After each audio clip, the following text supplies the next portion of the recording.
We're going to talk about this wonderful weekly chart referred to as the VIX, Volatility Fear Index. When we were basing down here, whenever you're at these levels, as I've always said in many updates when we're shorting markets, is that when there's no fear down here, that's when markets sell off really hard. And that means that there's a lot of complacency, and that everything is hunky-dory. There's nothing to be worried about. And when we get down to these levels and we broke higher there was short-term fear in there in the markets. But then we put in a long weekly base here, and the fear went straight up. Look at that. And then look at it. Look at it. Look at it. Then it tops out. And it's right up here on that fear. We were so elevated in fear, but now that that fear has come down all the way to the levels of those low levels, that's why we've had a rally. We've had a rally in this weekly chart here on the S&P that I've done. Once again, I'll clear these lines. It's the same chart that we've updated on before. What I would like for you to see here is the weekly S&P. Once again, it's got a bull move to it at this resistance level. Why is that? Once again, right at this level on the S&P 500 index, you got that great support, but you're above the 10-week moving average.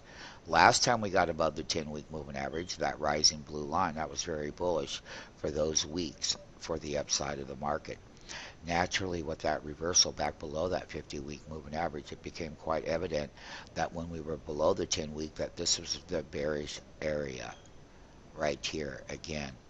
And we got above the 10-week, we failed shortly, and we're right back here again.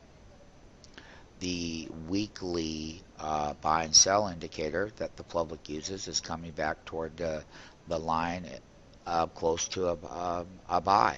So there are some bullish cases. However, it's very important to understand that when you're looking at this particular support levels and at these key weekly moving averages, is that this fear indicator, which had its weekly tops up here, then this is that major support level. Yes, it can break down, but in my view, the bigger the shorts that I'm going to take is that when there's less fear down here, that's when things happen. And that's when big directional movements do take place. We've done all of them. You can go on stockmarketfunding.com, go back to the big big corrections we said that would come, but then the big rallies that would come both ways. It wouldn't matter because that we are very complacent on a weekly level.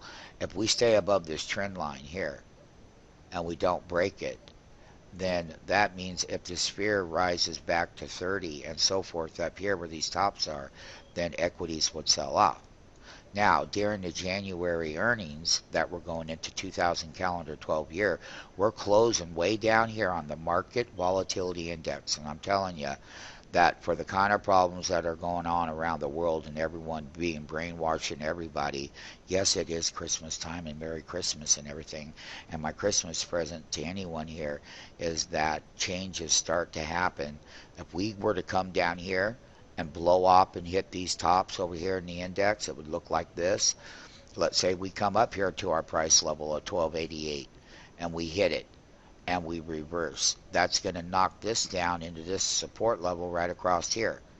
And the more complacent that we go into a calendar new year in 2012 with the least amount of fear, that's when big changes start to happen. Another thing that we're telling people that are MMTs is that the calendar 2012 earnings season, at least the first 2 quarters of 2012, they're not going to be as good as they were when we were at higher levels in the index due to the fact that there's some disruptions for a while.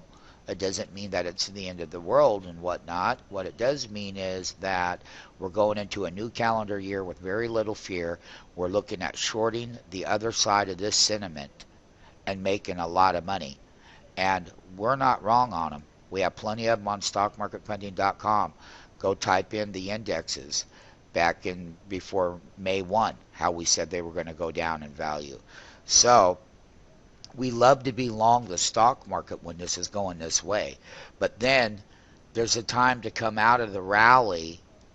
There's a time to come out of the upside rallies that happen down here in the calendar year.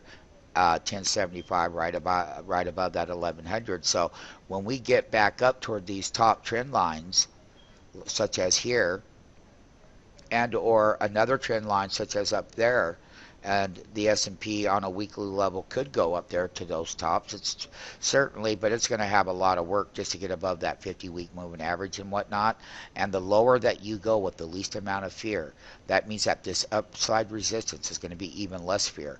There will be a big change. The earnings cycle is not going to be as favorable for people as it was in the calendar year of